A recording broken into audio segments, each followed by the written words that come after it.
नमस्कार विद्यार्थी मित्रांनो, बृहन्मुंबई महानगरपालिका शिक्षण विभाग व्हर्च्युअल ट्रेनिंग सेंटर, मी विश्वास टोंबरे व्हर्च्युअल शिक्षक आपले स्वागत करतो। विद्यार्थी मित्रांनो, आज आपण सर्वजण शाळेत नसलो तरी घरात राहून ऑनलाईन लर्निंगच्या माध्यमातून शिक्षण घेत आहोत।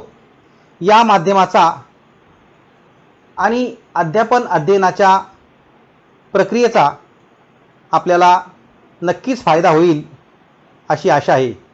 त्याचबरोबर आपल्या शिक्षण प्रक्रियेत खंड पडणार नाही, म्हणूनच बृहन्मुंबई महानगरपालिका शिक्षण विभागाने हा उपक्रम सुरू केला आहे।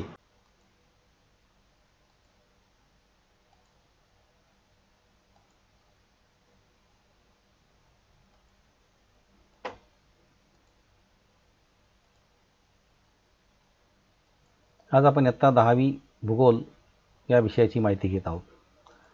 त्यामध्ये आपण अर्थव्यवस्था आणि व्यवसाय 8 नंबरचा जो काही भाग आहे, 8 नंबरचा जो काही आपला टॉपिक आहे, त्याचा दुसरा भाग आपण घेत आहोत। मागच्या भागामध्ये आपण भारत आणि ब्राझीलची शेती याबाबतची माहिती घेतलेली आहेच। मग इथे आणखीन एक भाग असा आहे की एक माहितीसाठी दिले आपल्याला की तुम्हाला माहीत आहे का की आंतरराष्ट्रीय स्तरावर आर्थिक व्यवहार करताना अमेरिकेच्या संयुक्त संस्थानाच्या चलनाशी म्हणजे डॉलर सांगड घातली जाते। डॉलर ही या चलनाचे चिन्ह आहे। ब्राझिलियन रियाल BRL हे ब्राझीलचे चलन आहे।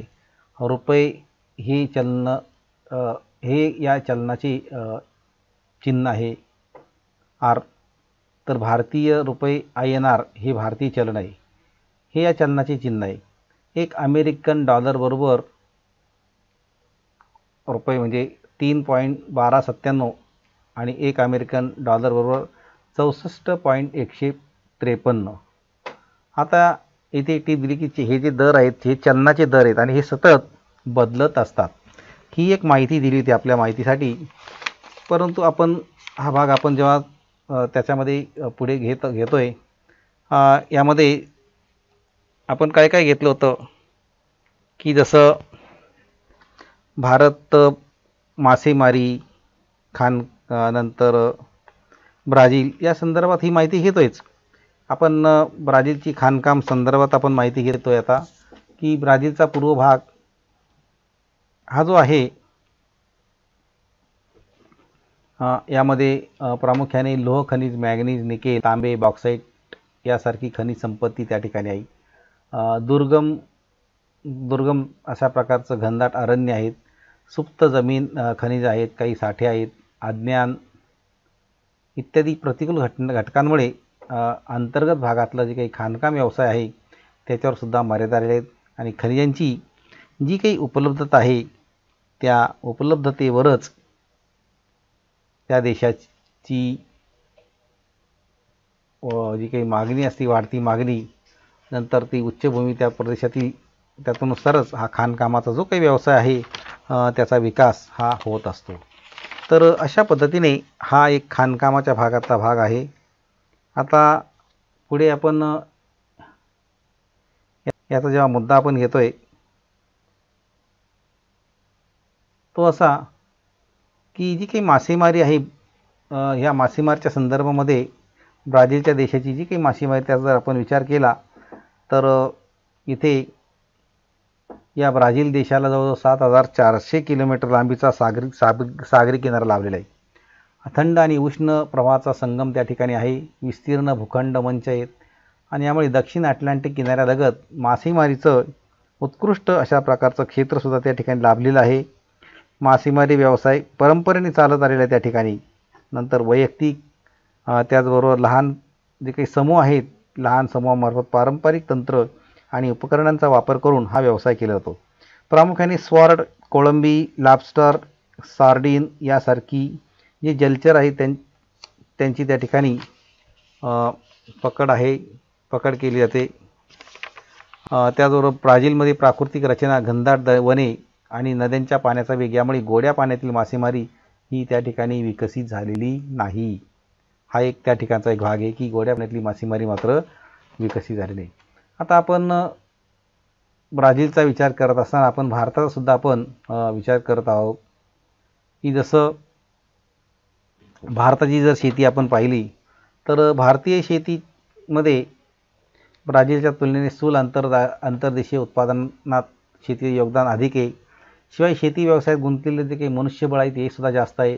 भारतात शेती हा प्राचीन काळापासून चालत आलेला व्यवसाय आहे.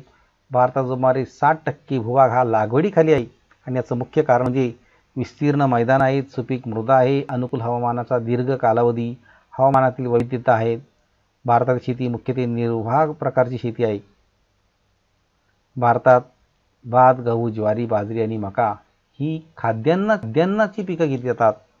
चहा, ऊस, कॉफी, कापूस, रबर, ताग यासारखी नगदी पिकंसुद्धा भारतामध्ये घेतली जातात. म्हणजे भारत हा विविध प्रकारची फळं, मसाल्याचे पदार्थ आणि भाजीपाला पिकवणारा असा एकमेव देश आहे. तर अशा प्रकारे आपण भारताची शेती अभ्यासतोय.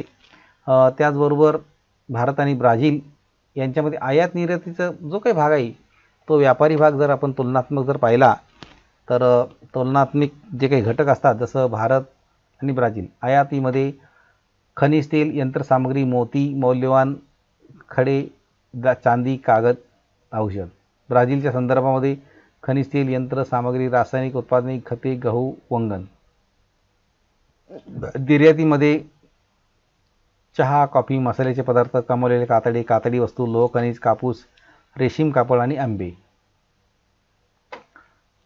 ब्राझील लोह खनिज, कॉफी, कोको, सोयाबीन, कापूस, साखर, संत्री, केळी ही निर्यात झाली. व्यापारी भागीदारी काय आहे मग? युनायटेड किंगडम भारताची, अमेरिकी संयुक्त संस्थाने, जर्मनी, जपान, चीन, रशिया. ब्राझील, अमेरिकी संयुक्त संस्थाने, Germany, Canada, Italy, Argentina, Saudi Arabia आणि भारत. तर अशा प्रकारे आयात निर्यात आणि भागीदारीचं व्यापारी धोरण हे सुद्धा तुलनात्मक त्याचा तक्ता आपण अभ्यासलेला आहे. आता गुंतवणुकीच्या संदर्भात माहिती पाहूया. आता गुंतवणुकीची जी संदर्भ आहे तो तौलनातिक घटक त्यामध्ये भारत आणि ब्राझील. गुंतवणुकीचं जे काही प्रमाण आहे ते भारताची ब्राझीलमध्ये मोठ्या प्रमाणावर गुंतवणूक आहे. ब्राझीलची भारतामध्ये तुलनेने अल्प प्रमाणात गुंतवणूक आहे. गुंतवणुकीचं क्षेत्र भारताचं माहिती आणि तंत्रज्ञान, औषध उत्पादन, ऊर्जा निर्मिती, शेती, खाणकाम, अभियांत्रिकी, वाहन निर्मिती. ब्राझीलमध्ये माहिती आणि तंत्रज्ञान, ऊर्जा निर्मिती, खाणकाम, वाहन निर्मिती, पादत्राणे आणि निर्मिती अशा प्रकारे ही गुंतवणूक आहे भारत आणि ब्राझीलची. या ठिकाणी काही चिन्हसुद्धा दाखवली गेलेली आहेत. त्याला बौद्ध चिन्ह असं म्हटलं गेलेलं आहे. जसं ONGC, नंतर RINL, Vizag steel plant, RACLW, त्यानंतर खादी ग्रामोद्योग, केंद्रीय रेशीम बोर्ड, RCF असे यांची काही चिन्हसुद्धा ठरलेली आहेत, ती इथे दाखवली गेली आहेत. आता मासेमारी जर पाहिली आपण, या मासेमारीच्या संदर्भामध्ये भारताचा जर विचार केला, मगाशी ब्राझीलचा केला, आता भारताच्या अर्थव्यवस्थेमध्ये मत्स्य व्यवसायाची भूमिका महत्त्वाची. खाऱ्या पाण्यातील आणि गोड्या पाण्यातील मासेमारीत भारत अग्रणी आहे. आहारातील एक घटक, रोजगार निर्मिती, पोषण स्तर वाढवणे आणि परकीय चलन मिळवण्याकरता मत्स्य व्यवसायाचा उपयोग होत असतो. केरळ, पश्चिम बंगाल, ओडिशा, आंध्र प्रदेश, तामिळनाडू, गोवा आणि महाराष्ट्रातील किनारपट्टीच्या भागात राहणाऱ्या अनेक लोकांच्या आहारात मासे हा महत्त्वाचा घटक आहे. भारताला एकूण 7,500 किलोमीटर लांबीचा सागरी किनारा लाभलेला आहे आणि या किनाऱ्यालगतच मासेमारी केली जाते. मासेमारीच्या एकूण वार्षिक उत्पादनापैकी सागरी मासेमारीचा वाटा जवळपास 40%. त्यामध्ये वशी, बांगडा, बोंबील, सुरमई, पापलेट, झिंगे यासारखे मासे मिळतात. अरबी समुद्रामध्ये आढळतात आणि बंगालच्या उपसागरामध्ये शेवंडे, त्याचबरोबर लंबी चकाई, क्ल्युपिड्स म्हणजे त्यानंतर रावस अशा प्रकारचे आढळतात, जलचर आढळतात. त्याचबरोबर गोड्या पाण्यामध्ये सुद्धा हा व्यवसाय केला जातो. गोड्या पाण्यामध्ये ज्या काही नद्या आहेत गोड्या पाण्याच्या, जसं मत्स्यपालनामध्ये नद्या, कालवे, जलाशय, तलाव यामध्ये हे चालतं. त्यामध्ये कटला, रोहू, चोपडा अशा प्रकारचे मासे हे गोड्या पाण्यात आढळतात आणि देशाच्या एकूण उत्पादन जे आहे त्यामध्ये मत्स्य व्यवसायापैकी जवळजवळ 60% वार्षिक उत्पादन हे गोड्या पाण्याच्या मासेमारीतून मिळत असतं. तर अशा प्रकारे ही भारताच्या संदर्भातली मासेमारी आपण पाहिलेली आहे. त्याचबरोबर आता आपण खाणकाम व्यवसाय पाहणार आहोत. आता खाणकाम व्यवसाय जो आहे तो भारतातला जर पाहिला आपण तर भारतातील छोटा नागपूरचे पठार खनिजांचे भांडार म्हणून ओळखलं जातं. त्या ठिकाणी खाणकाम व्यवसायसुद्धा मोठ्या प्रमाणात चालतो. पूर्व महाराष्ट्रात आणि छत्तीसगडमधील कोरबा भागात कोळशाच्या खाणी आहेत. आसाममध्ये दिग्बोई, महाराष्ट्रात जवळ अरबी समुद्रातील मुंबई हाय, गुजरातमध्ये कलोल, कोयाली या ठिकाणी खनिज तेलाचे विहिरी आहेत. बंगालच्या उपसागरामध्ये गोदावरी नदीच्या मुखापाशी खनिज तेलाचे काही साठे सापडलेले आहेत आणि राजस्थानमध्ये संगमरवर, आंध्र प्रदेशामध्ये कडप्पा या दगडांच्या काही खाणीसुद्धा या ठिकाणी आहेत. तर अशा प्रकारे हा खाणकाम व्यवसायसुद्धा भारताचा आहेच. त्याचबरोबर भारतातील शेती हा जो एक नकाशा आहे, जर आपण आपल्या भारत देशाचा नकाशा पाहिला तर भारत शेतीप्रधान देश आहे आणि भारतातील मोठ्या प्रमाणावर शेती व्यवसाय हा केला जातो.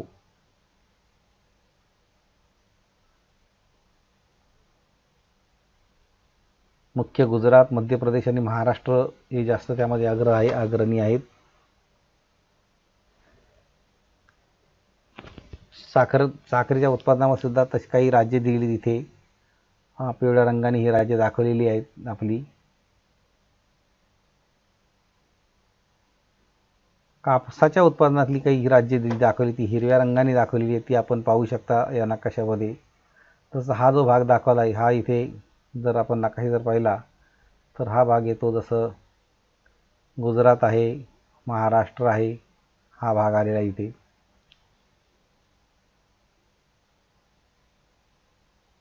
आता उद्योगधंद्याच्या बाबतीत आपण विचार करत असताना उद्योगधंदे ब्राझील आणि भारत. अवजड उद्योग ब्राझील लोह आणि पोलाद, वाहन जोडणी, खनिज तेल प्रक्रिया, रासायनिक उत्पादन, सिमेंट निर्मिती. भारत खनिजाचे साठे, धातू निर्मिती, लोह पोलाद, कोळशाचे साठे, तांबे, शिसे आणि जस्त.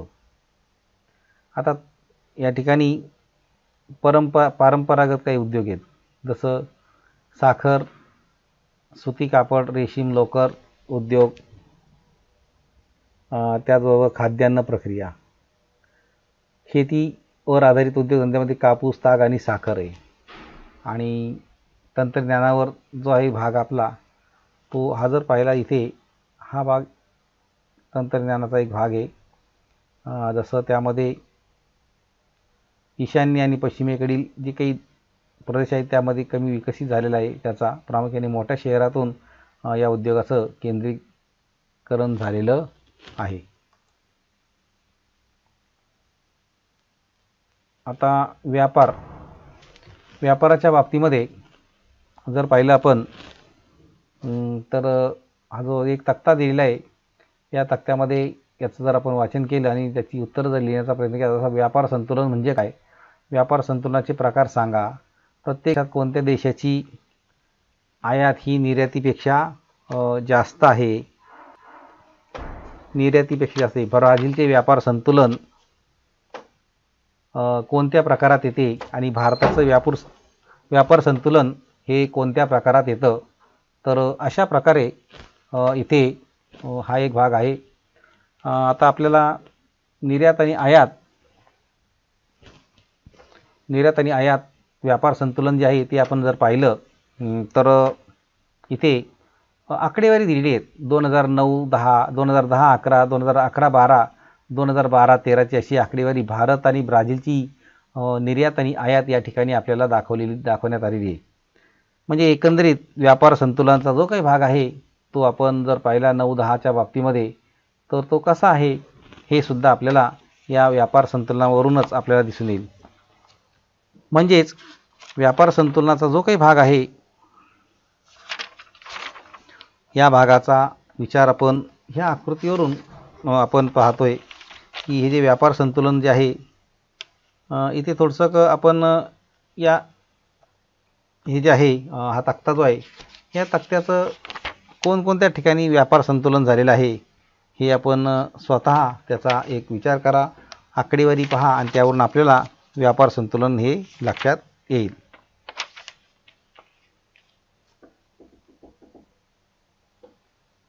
आता इथे ब्राझीलच्या तुलनेत ब्राझीलच्या स्थूल अंतर्देशीय उत्पादनात व्यापाराचा एक ग्राफ दिलेला आहे की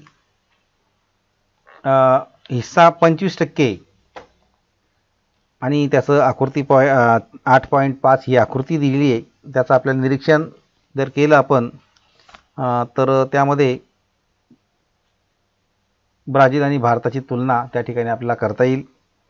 आता इथे काय सांगितलं की भारतामध्ये खरं म्हणजे प्रामुख्याने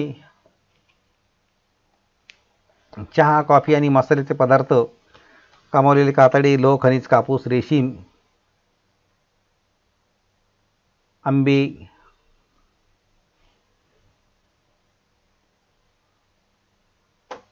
नंतर याची निर्यात केली जाते. त्याचबरोबर खनिज तेल, यंत्रसामुग्री, मौल्यवान खडे, सोने चांदी अशा प्रकारची आयातसुद्धा केली जाते. आता ही जी आहे आकृती तुमच्या समोरची ही 8.6 मध्ये पुस्तकातली आकृती आहे. भारत आणि ब्राझील यांच्यामधील व्यापाराचा आलेख आहे. त्यामध्ये त्याचं वाचन करून उत्तरं शोधायला सांगितलेली आहे. जसं कोणत्या वर्षी भारताने ब्राझीलकडून आयात केलेले मूल्य ही ब्राझीलला निर्यात केलेल्या मूल्यापेक्षा अधिक होतं, तर ते मध्ये 2009 ते 2019. दुसरा प्रश्न, कोणत्या वर्षी भारताचे ब्राझीलशी झालेले व्यापार संतुलन सर्वात अनुकूल होते, तर ते म्हणजे 2013. आपण या नकाशावरून त्याचा अभ्यास करू शकतो. 2013 साली झालेल्या व्यापार संतुलनाच्या बाबतीमध्ये भाष्य करा आणि कोणत्या वर्षापासून भारताच्या निर्यातीचं मूल्य ब्राझीलकडून झालेल्या आयातीच्या मूल्यापेक्षा जास्त आहे, 2013. त्याचबरोबर ब्राझील आणि भारत यांच्यातील व्यापारी जो काही संबंध आहे त्यावर टिपल्या. हा एक मोठा प्रश्न आहे. ती भारत आणि ब्राझीलचा जर संदर्भ घेतला, व्यापारी संदर्भ, तर त्यामध्ये आपल्या लक्षात येईल की व्यापाराच्या बाबतीमध्ये दोन्ही देशामध्ये बरंचसं देवाणघेवाण झालेली आपल्याला दिसून येईल. तर मग आपण मागच्या त्या भागामध्ये पाहिलेलं तिथे. आता इथे सुद्धा एक भाग दिला आहे की भारत ब्राझील मैत्री ब्रिक्स म्हणून हे दिलेलं आहे. या लघुरूपाचा अर्थ काय होतो, हा गट कधी स्थापन झाला, या गटाचे उद्देश कोणते आणि कोणत्या खंडातील देश या गटाचे सदस्य नाहीत, या गटाचे उद्दिष्ट काय आहे. तर अशा प्रकारे इथे काही भाग हा सुद्धा देण्यात आलेला आहे. आता इथे आणखीन एक भाग दिला होता की जसं व्यापार संतुलन म्हणजे काय, हा एक भाग होता मागाशी की व्यापार संतुलनाच्या बाबतीमध्ये आपण जर पाहिलं तर कोणत्याही देशाच्या निर्यात मूल्य आणि आयात मूल्य त्यांची तफावत म्हणजे व्यापार संतुलन. आता व्यापार संतुलनाचे प्रकार जर पाहिले आपण तर त्यामध्ये व्यापार संतुलन आणि असंतुलित म्हणजे तुटीचं आणि शिल्कीचं हे व्यापार संतुलनाचे काही प्रकार येतात. नंतर कोणत्या देशाची आयात ही निर्यातीपेक्षा जास्त आहे, तर प्रत्येक वर्षामध्ये भारताची आयात ही निर्यातीपेक्षा जास्त आहे. आणि ब्राझीलचे व्यापार संतुलन कोणत्या प्रकारामध्ये येते, तर ब्राझीलचे जे काही व्यापार संतुलन आहे ते शिल्कीचं म्हणजे व्यापार संतुलन येत असतं. भारताचे व्यापार संतुलन हे कोणत्या प्रकारात येत असतं, तर भारताचं व्यापार संतुलन हे तुटीचं जे आहे त्यामध्ये येत असतं. आता इथे मगाशी ते एक तुम्हाला दाखवलं होतं बघा, एक ब्रिक्स. या ब्रिक्सच्या संदर्भात जर माहिती घेतली तर ब्रिक्सचा जो काही अर्थ आहे तो ब्राझील, रशिया, इंडिया, चायना आणि साऊथ आफ्रिका असा त्याचा अर्थ आहे. ब्राझील, रशिया, इंडिया, त्यानंतर चायना आणि साऊथ आफ्रिका, BRICS ब्रिक्स. आता हा जो गट आहे हा गट कधी स्थापन झालेला आहे, हा 2006 मध्ये या गटाची स्थापना झालेली आहे. या गटाचा उद्देश काय होता, या गटाचा उद्देश परस्पर आर्थिक सहाय्य, व्यापार वाढ, परस्पर सहकार हे या गटाचा उद्देश आहे. आणि कोणत्या खंडातील देश या गटाचे सदस्य नाहीत, उत्तर अमेरिका, युरोप, ऑस्ट्रेलिया आणि अंटार्क्टिका या खंडातील देश या गटाचे सदस्य नाहीत. या गटाचे सदस्य देश कोणकोणत्या खंडात आहेत? या गटाचे सदस्य देश दक्षिण अमेरिका, आशिया आणि आफ्रिका या खंडामध्ये आहेत.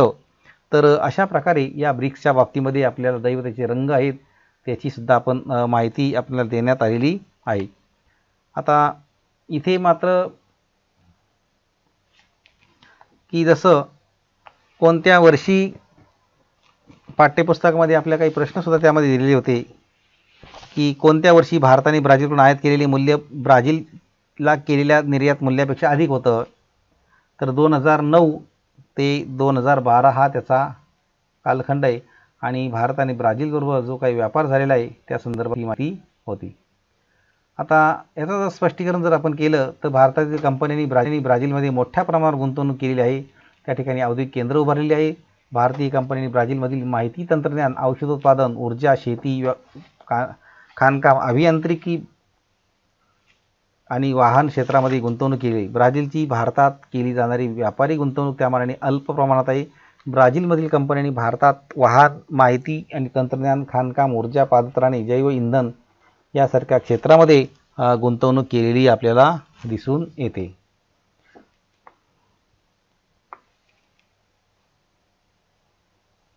आता आपल्याला इथे काय दिले तुम्हाला माहीत आहे काय दिले की गेल्या 150 वर्षांपासून ब्राझीलचे कॉफी उत्पादनातील अग्रगण्य स्थान कायम आहे आणि म्हणूनच या प्रदेशाला जगाचा कॉफी पॉट असं म्हटले गेलेले आहे.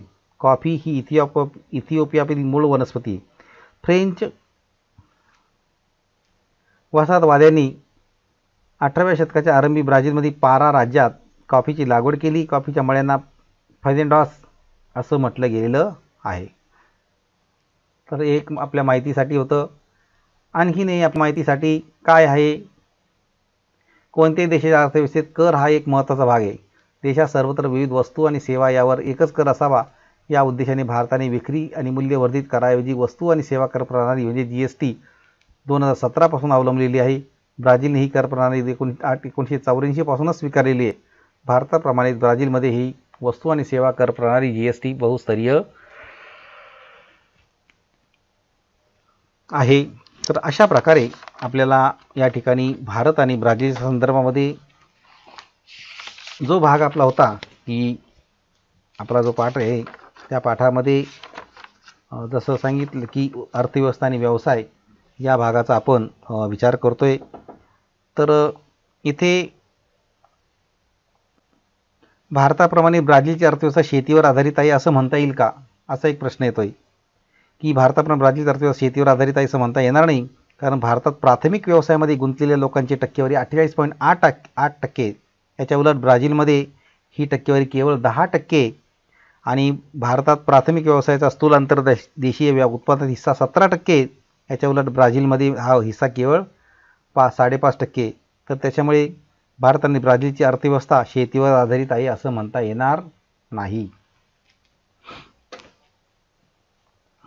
त्याचबरोबर इथे एक आणखीन याच्यामध्ये एक भाग येतो की ब्राझील आणि भारताच्या संदर्भामध्ये जर आपण पाहिलं तर इथे असे काही प्रश्न तुम्हाला दिलेले आहेत तर सोडवायला जसे इथे 3 हे 4 आणि भारतातील खाणकाम व्यवसायाची माहिती लिहा.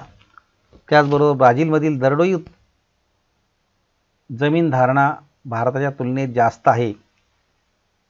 का जास्त आहे म्हणजे असाही मुद्दा या ठिकाणी आलेला आहे. तर इथे आपण या प्रश्नाची जर माहिती घेतली तसं भारत आणि ब्राझील या दोन देशातील मिश्र अर्थव्यवस्थेच्या संदर्भामध्ये जर माहिती घेतली तर त्यामध्ये